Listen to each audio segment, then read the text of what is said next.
እንዲህ በፍጥነት በምትጓዝ ከተማ ውስጥ እየኖሩ የልብ መረጋጋትን ማግኘት የተለየ ምቾት ነው።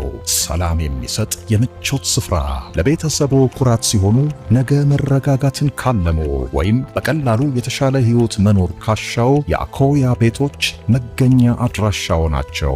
የት ሰፈር ነኝ ማለት ይፈልጋሉ? ፒያሳ ወዳጅነት ፓርክ በሶስቱም ሳይቶች ወይስ ሳር ቤት ካናዳ ኤምባሲ አሊያም ሰሜን ማዘጋጃ? ወደ ቤትዎ ለመግባት ይህን ቁጥር ይጫኑ 0979 22 22 25። የአኮያን ቤት ሲገዙ የኢትዮጵያ አየር መንገድን ሼባ ማይልስ ጎልድ አባልነት በክብር ይቀበላሉ። አኮያ ፕሮፐርቲስ የኢትዮጵያ አየር መንገድ ሼባ ማይልስ የሪል ስቴት የመጀመሪያው ፕላቲነም ፓርትነር።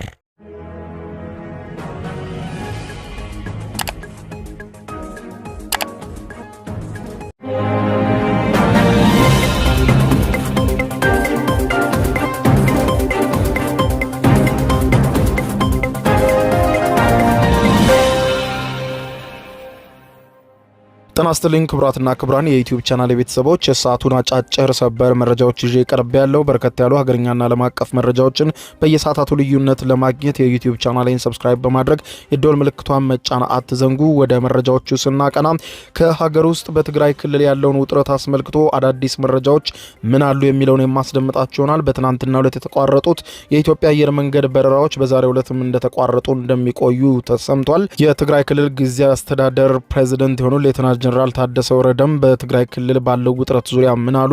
የተኩስ ልውውጦችም እንዳሉ ተሰምቷል። በዝርዝር የምታደምጡት መረጃ ይሆናል። በሌላ በኩል ኢራን አስደንጋጭ ዜና ሌሊቱን ሰምታለች። እስካሁን ከቦ ካስጨነቃት የአሜሪካ ግዙፍ የጦር መርከቦችና ሰርጓጅ መርከቦች በተጨማሪ ሌሎች አዳዲስ አውዳሚ የአሜሪካ የጦር መርከቦች ወደ ቀጠናው ዛሬ ሌሊቱን መግባታቸው ተሰምቷል። ይህንንም በተመለከተ ከወደ አሜሪካ ነጩ ቤተመንግስት በወጣው መረጃ መሰረት ደግሞ የአሜሪካው ፕሬዝዳንት ዶናልድ ጄ ትራምፕ ኢራን ላይ የሚወሰደውን ጥቃት አስመልክቶ 3 እቅድ ጠረጴዛቸው ላይ ቀርቧል።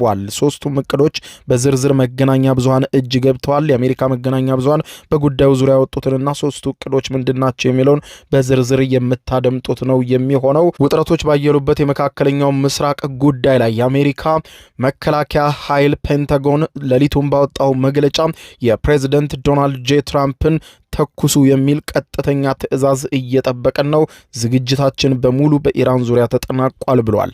ጉዳዩን አስመልክቶ በሰፊ የምታደምጡት መረጃ ይኖራል። እስከ ፍጻሜ ቆዩ። ዝርዝር መረጃውን አድምጡ ግብዣይ ነው። ወደ መረጃዎቹ አለፍኩ። አብረን እንከታተለው። በቅድሚያም በትግራይ ክልል ያለውን ውጥረት ተከትሎ የተቋረጡት የኢትዮጵያ አየር መንገድ በረራዎች በዛሬው ዕለትም እንደተቋረጡ እንደሚቆዩ ተሰማ። በሌላ በኩል በትግራይ ክልል ያለውን ውጥረት በተመለከተ የክልሉ ጊዜያዊ አስተዳደር ሌተናንት ጀነራል ታደሰ ወረደ መግለጫ ሰጡ። የተፈጠረው ውጥረት እንዲረግብ ወደ ሰላም እንዲያመራ የትግራይ ክልል ጊዜያዊ አስተዳደር የሚቻለውን ሁሉ ያደርጋል ሲሉ ነው የትግራይ ክልል ጊዜያዊ አስተዳደር ፕሬዝዳንት ታደሰ ወረደ የተናገሩት። በትግራይ ክልል አዋሳኝ አካባቢዎች ጥቃት መከፈቱን የሚያመለክቱ መረጃዎች ትናንትና ከሰዓት ጀምሮ መውጣት ቀጥለው ነበር። ምሽቱን በተሰማው መረጃ ህዝባዊ ወያነ ሓርነት ትግራይ ህወሓት በራያ መሆኒ ወደ አፋር መጋሌ ቶንሳ ቀበሌ የከባድ መሳሪያ ድብደባ መጀመሩንና የፍንዳታ ምንጮች እየተሰሙ መሆኑን ከአካባቢው የሚወጡ መረጃዎች ያመለክታሉ። ሁኔታውን አስመልክቶ አንድ የአካባቢው ነዋሪ ከትናንትና ከ8 ሰዓት ከ20 አንስቶ ወደ ቀበሌው የከባድ መሳሪያ ድብደባ በህወሓት ኃይሎች እየተፈጸመ መሆኑን ለመገናኛ ብዙሃን ገልጿል። ውጥረቱን አስመልክቶ የትግራይ ክልል ጊዜያዊ አስተዳደር ፕሬዝዳንት ሌተናንት ጀነራል ታደሰ ወረደ ውጥረቱን ለማስቆም እንደሚሰሩ ቢገልጹም ነገር ግን ስለ ሁኔታውና ስላለው አጠቃላይ ድባብ ይሄ ነው ብለው የሰጡት ዝርዝር መረጃ የለም። ይህንን ግጭት ተከትሎ ወደ ትግራይ ክልል የሚደረጉ በረራዎች መቋረጣቸውን የፈረንሳዩ የዜና ወኪል አጃንስ ፍራንስ ፕሬስ በትናንትናው ዕለት መዘገቡ ይታወቃል። የትናንትናዎቹ በረራዎችም 14 በረራዎች ወደ ትግራይ ክልል የተቋረጡ ሲሆን በዛሬው ዕለትም ሊደረጉ ታስበው እስከ ትናንትና ድረስ የትኬት ሽያጭ ሲደረግባቸው የነበሩ 13 ወደ ትግራይ ክልል የሚደረጉ በረራዎችም ሙሉ በሙሉ እንደማይኖሩም ተዘግቧል። ህዝባዊ ወያነ ሓርነት ትግራይ ህወሓት ክልሉን ወደ ችግር ውስጥ የሚያስገባ ጦርነት በይፋ መክፈቱን የገለጸው በትግራይ ክልል የሚንቀሳቀሰው በአቶ ጌታቸው ረዳ የሚመራው ስምረት ፓርቲ ሁኔታው ፈጽሞ ተቀባይነት የሌለውና ክልሉን ችግር ውስጥ የሚያስገባ ከመሆኑም ባሻገር ወጣቶችም ለዚህ አይነቱ ቡድን ፈጽሞ እምቢተኝነት የበላይነታቸውን ሊያሳዩ እንደሚገባም ስምረት ፓርቲ በምሽቱ መግለጫው መግለጹ አይዘነጋም። በሌላ ዜና ዓለምን የወጠረውን የኢራንና የአሜሪካን ፍጥጫ ተከትሎ ኢራን አስደንጋጭ ዜና ሰምታለች። ይኸውም እስካሁን ግዛቷን ከበው ከሚገኙ ግዙፍ አውዳሚ የአሜሪካ የጦር መርከቦች በተጨማሪ አሜሪካ ዛሬ ሌሊቱንም ተጨማሪ አውዳሚ የጦር መርከቦችን ወደ ኢራን ማስጠጋቷ ነው የተዘገበው። ከጉዳዩ ጋር በተገናኘም የአሜሪካ መከላከያ ሚኒስትር ፔንታጎን በሰጠው መግለጫ የትራምፕን ትዕዛዝ እየጠበቀን ነው ሲል ገልጿል። የአሜሪካ የጦር ሚኒስትር ኢራን ላይ ጥቃት ለመሰንዘር የመጨረሻውን ዝግጅት አድርጎ የትራምፕን ቀጥሉ የሚል ትዕዛዝ እየጠበቀ እንደሆነ ገልጿል። ሚኒስትሩ ፔት ሄግዜት ተዘጋጅተናል ያሉ ሲሆን ኢራን ወደ ድርድሩ ከመጣች ግን ጥቃት ያለመሰንዘር እድል ሊኖር ይችላል። ማንኛውንም የአሜሪካን ውዴታ ለመፈጸም አማራጭ አቅርበንላታል። የአሜሪካን ውዴታ የማትፈጽም ከሆነ ደግሞ ጥቃቱ የማይቀር ነው ብለዋል። ሁሉም አማራጮች የሚለው ላይ የውጭ ጉዳይ ሚኒስትሩ ማርኮ ሩቢዮም ይህንኑ ገልጸዋል። የኒውክሌር ጦር መሳሪያ ኢራን ሊኖራት አይገባም ያሉት ሚኒስትሩ ትራምፕ ትዕዛዝ ከሰጡ ሙሉ በሙሉ ዝግጅቱ ተጠናቋል ብለዋል። የኒውክሌር የጦር መሳሪያ ኢራን ሊኖራት አይገባም ያሉት ሚኒስትሩ ትራምፕ ትዕዛዝ ከሰጡ ሙሉ በሙሉ ዝግጅቱ ተጠናቋል። በቬንዙዌላ ያደረግነው አይነት እርምጃ ለመውሰድ ትራምፕን ነው የምንጠብቀው ብለዋል። በሌላ በኩል የኢራኑ ፕሬዝደንት መሱድ ፔዚሽኪያን ሙስሊም ሀገራት አንድ እንሁን፣ በጋራ እንቁም፣ ዛሬ የእኛ መጥፋትና መጠቃት ነገ የእናንተ ተራ እንደሆነ ልታውቁት ይገባል ሲሉ ገልጸዋል። ፔዚሽኪያን በኳታሩ አሚርና ከፓኪስታኑ ጠቅላይ ሚኒስትር ጋር ለአሁናዊ ውጥረቱ የተወያዩ ሲሆን ሙስሊም ሀገራት ከተባበሩ አስፈላጊነቱ የጎላ ነው ብለዋል። ኢራን ጥቃት ከተሰነዘረብኝ አጸፋዊ ምላሽ የከፋ ይሆናል በማለት ገልጻ ቀጠናውን ተያይዘን እንጠፋበታለን እንጂ ማንም አሸንፎ የበላይነት ይዞ የሚወጣበት አይሆንም ሲሉ ገልጸዋል። አሜሪካው ፕሬዝደንት ዶናልድ ጄ ትራምፕም በኢራን ላይ አሜሪካ የምትሰነዝረው ጥቃት ምን አይነት ይሁን የሚለውን ጉዳይ በተመለከተ ዝርዝር የጥቃት እቅድ ሪፖርቶችን መስማታቸው ተዘግቧል። ፕሬዝደንት ትራምፕ በጠረጴዛቸው ላይ የቀረቡ ወታደራዊና ስትራቴጂካዊ የጥቃት አማራጮችን ወይም ስትራይክ ኦፕሽንስ እየገመገሙ እንደሆነም ገልጸዋል። እንደ ምንጮች ገለጻ ከሆነ ከነዚህ የቀረቡት አማራጮች ከቀላል ማስጠንቀቂያ እስከ ከባድ ወታደራዊ ጥቃት የሚዘልቁ ናቸው ተብሏል። በዋናነት በሶስት ዋና ዋና እርምጃዎችም ተከፍለዋል። የተመረጡ የሳይበር ጥቃቶች አንደኛው አማራጭ ሲሆን ይህ አማራጭ ጦርነት ሳያውጁ የኢራንን ወታደራዊ የመገናኛ አውታሮች እዚያው በቆሙበት ሽባ አድርጎ ማስቀረት፣ የኒውክሌር ማበልጸጊያ ጣቢያዎችና የኤሌክትሮኒክስ መሰረተ ልማቶችን ሙሉ በሙሉ ማሽመድመድን ያለመ ነው። አሜሪካ ይህንን አማራጭ እንደ መጀመሪያ ማስጠንቀቂያ ልትጠቀምበት እንደምትችልም ይገመታል። ሁለተኛው ደግሞ የተወሰኑ ኢላማዎች ላይ የሚደረግ መጠነኛ የአየር ድብደባ ሲሆን ይህኛው አማራጭ ደግሞ የኢራንን አብዮታዊ ዘብ IRGC ወታደራዊ ጣቢያዎችና የሚሳኤል ማከማቻዎችን ኢላማ ያደረገ ሲሆን ዘገባው እንደሚያትተው ከሆነ ትራምፕ ኢራን በቅርቡ ለወሰደችው አንዳንድ እርምጃዎችም ያጸፋ መልስ ለመስጠት ይህንን አማራጭ ሊመርጡ እንደሚችሉ ይጠበቃል ተብሏል። ሶስተኛው የቀረበላቸው አማራጭ የኒውክሌር ጣቢያዎችን ኢላማ ማድረግና ሙሉ በሙሉ የኢራንን መሰረተ ልማቶች ማውደም ነው። ይህ እጅግ አደገኛውና የመጨረሻው አማራጭ ሲሆን አሜሪካና እስራኤል ለረጅም ጊዜ ስጋት የሆነባቸውን የኢራንን የኒውክሌር መርሃ ግብር ለማስተጓጎል ሲባል በናታንዝና ፎርዶ የሚገኙ የኒውክሌር ማበልጸጊያዎችን በፈንጂ በመደብደብ የሚለውን አማራጭ በጠረጴዛቸው ላይ አለ። ይህ በፈንጂ መደብደብ የሚለው ከዚህ ቀደም ተመተው ብዛም ጉዳት እንዳልደረሰባቸው ተነግረው የነበሩ ጣቢያዎችን ጨምሮ ወታደራዊ መዘዣዎችንና የመሳሪያ ክምችቷን ኢራንን ሙሉ በሙሉ በሚያወድምና አየር ክልሏንም ሆነ መሬቷን ክፍት ሆኖ ለጠላት ተጋላጭ እስኪሆን ድረስ መደብደብ የሚለው ነው። ከዚህ ጋር ሲነጻጸር የመጀመሪያው አሊያም ሶስተኛው አማራጭ ለትራምፕ የቀረበ እንደሆነ ተንታኞች የሚገልጹ ሲሆን ትራምፕ ኢራንን መጠነኛ ትንኮሳ አድርገው ወደ ድርድሩ ማምጣት ይፈልጋሉ። ካልሆነ ግን ሙሉ ጦርነት አድርገው በአጭር ጊዜ የሚቋጭ እንዲሆን ይፈልጋሉ። የተራዘመ ጦርነት ውስጥ ትራምፕ መቆየት አይፈልጉም ባይ ናቸው።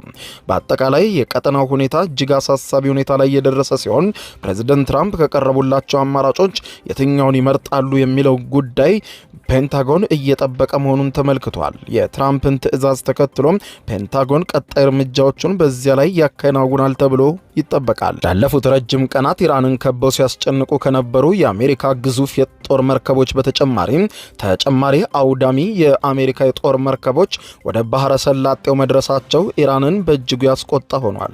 የአሜሪካ የጦር መርከቦች ቡድን ወደ መካከለኛው ምስራቅ መሰማራታቸውን ተከትሎ ለቀናት ውጥረት ላይ በነበረው ቀጠና አዲስ ዜና የተሰማ ሲሆን ይኸውም ተጨማሪ የአሜሪካ ጦሮች ወደ አካባቢው መግባታቸው ነው ሌሊቱን የተሰማው።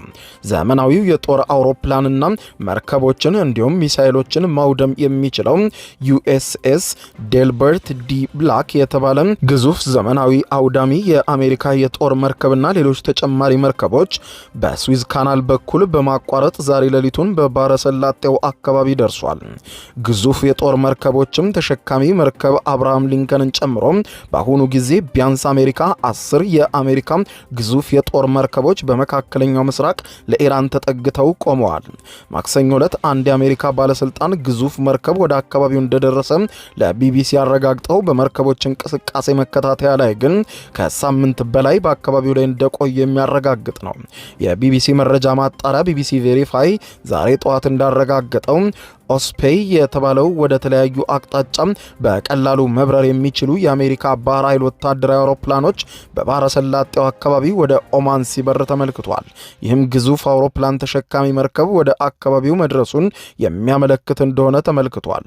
በተጨማሪም አቡዳቢ ውስጥ ከሚገኘው የጦር ሰፈር የተነሳ የአሜሪካ ባህር ኃይል ቃኝ ድሮን የኢራንን የባህር ዳርቻ አቅራቢያ ቅኝት እያደረገ መሆኑም ተመልክቷል።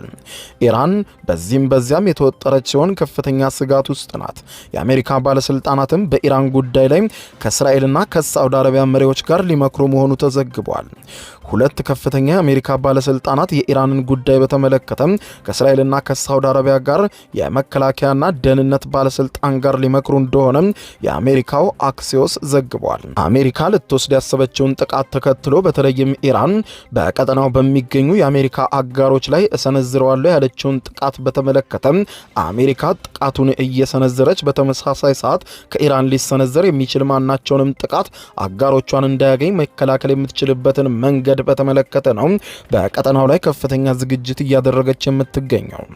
በትናንትናው ዕለትም ተጨማሪ ጦርና ተጨማሪ የጦር መሳሪያዎችን ወደ መካከለኛው ምስራቅ ማስገባቷም ተዘግቧል። ላለፉት ቀናት እስራኤል፣ ሳውዲ አረቢያና ሌሎችም የቀጠናው ሀገራት አሜሪካ በኢራን ላይ ጥቃት ትሰነዝራለች በሚል ከባድ ስጋት ውስጥ ናቸው። በኢራን ውስጥ ያሉ ኢላማዎችንም በተመለከተ እስራኤልና አሜሪካ መረጃ እየተለዋወጡ እንደሆነ የአሜሪካ መገናኛ ብዙሃን አክሲዮስ በድረገጹ ላይ ያወጣው ዝርዝር ሪፖርት ይጠቁማል። ጦርነት ሊነሳ ይችላል የሚለው ስጋት ውስጥ የወደቀችው ሳዑዲ አረቢያ ዲፕሎማሲያዊ መፍትሄ ለጉዳዩ ዙሪያ እየፈለገች እንደምትገኝ ተመልክቷል። የአሜሪካ ውጭ ጉዳይ ኃላፊ ማርኮ ሩቢዮ ከዚህ ቀደም በኮንግረስ ኮሚቴ ባደረጉት ንግግር የኢራን መንግስት ከመቼውም ጊዜ በላይ አሁን ተዳክሟል ብለዋል። ውድቀት ይጠብቀዋል ሲሉን የገለጹት ህዝባዊ ተቃውሞ በበረታበት ሁኔታ ኢራን ጠቅላይ መሪው አሊ ሐሚኒ ከስልጣን ቢወገዱ በማን እንደሚተኩም እንደማይታወቅም ተነግሯል። የኢራን ጉዳይ ከቬንዙዌላ በላይ ውስብስብ እንደሆነ የገለጹት ማርኮ ሩቢዮ ጥንቃቄ የሚሻ ነገር ነው ብለዋል። አሜሪካም በቀጠናው ያሉ ዜጎቿን ለመጠበቅ ስትል ጊዜውን ያልጠበቀ ጥቃት ልትፈጽም እንደምትችል ቢናገሩም ትራምፕ ግን ውሳኔ ላይ እስካሁን ድረስ አልደረሱም ተብሏል። በጠረጴዛዎቻቸው ላይ ከቀረቡ ውሳኔዎች መካከል የትኛው እንደሚመርጡ ታይቶ በቀጣይ ቀናት የአሜሪካ እርምጃም በዓለም ዙሪያ የሚታይ ይሆናልም ተብሏል። ክቡራን አድማጮች ለሰዓቱ ብታደምጧቸው መልካም ናቸው ያልኳቸው አጫጭር መረጃዎች የሰማችኋቸው ናቸው። ከሰዓታት በኋላ በሌላ መረጃ ተመልሰን እስከምንገናኝ በያለንበት የዓለም ዳር ቸር እንቆይ።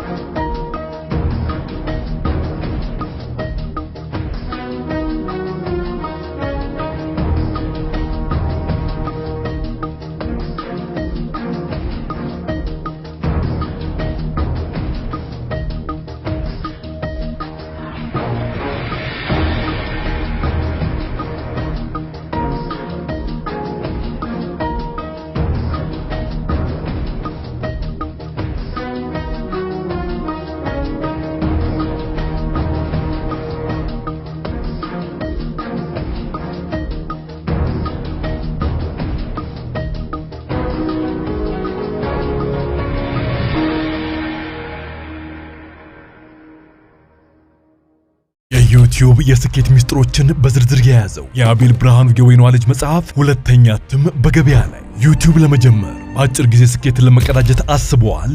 ዩቲዩብ ብጀምር ስንት ብር አገኘሁም ብሎ አስበዋል? እንግዲያውስ በዩቲዩብ 2 የወርቅ 3 የብር ሽልማቶችን ያገኘው የአቤል ብርሃኑ የወይኗ ልጅ የዩቲዩብ ሚስጥሮች መጽሐፍ በዝርዝር ሁሉንም ያብራራሉታል። ዛሬውኑ ገዝተው ህልሞን እውን የሚያደርጉበትን የዩቲዩብ የስኬት መንገድ ይጀምሩ። በሀገር ቤት አከፋፋይ አዲስ አበባ ሜክሲኮ ኮሜርስ መጽሐፍት መደብር። በውጭ ሀገራት ለምትገኙ ከአማዞን ላይ ብታዙ በቀናት ውስጥ ደጁ ይደርሳል። የአማዞን ሊንኩን እዚህ ቪዲዮ ኮሜንት ላይ ያገኙታል። የዩቲዩብ ሚስጥሮች፣ ዘመኑ ጋር ተፈላጊ መጽሐፍ። እንዲህ በፍጥነት በምትጓዝ ከተማ ውስጥ እየኖሩ የልብ መረጋጋትን ማግኘት የተለየ ምቾት ነው።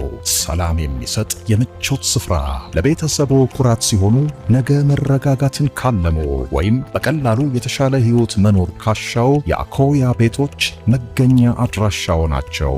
የት ሰፈር ነኝ ማለት ይፈልጋሉ? ፒያሳ ወዳጅነት ፓርክ በሶስቱም ሳይቶች ወይስ ሳር ቤት ካናዳ ኤምባሲ አሊያም ሰሜን ማዘጋጃ? ወደ ቤት ለመግባት ይህን ቁጥር ይጫኑ። 0979 22 22 25 የአኮያን ቤት ሲገዙ የኢትዮጵያ አየር መንገድን ሼባ ማይልስ ጎልድ አባልነት በክብር ይቀበላሉ። አኮያ ፕሮፐርቲስ የኢትዮጵያ አየር መንገድ ሼባ ማይልስ የሪል ስቴት የመጀመሪያው ፕላቲነም ፓርትነር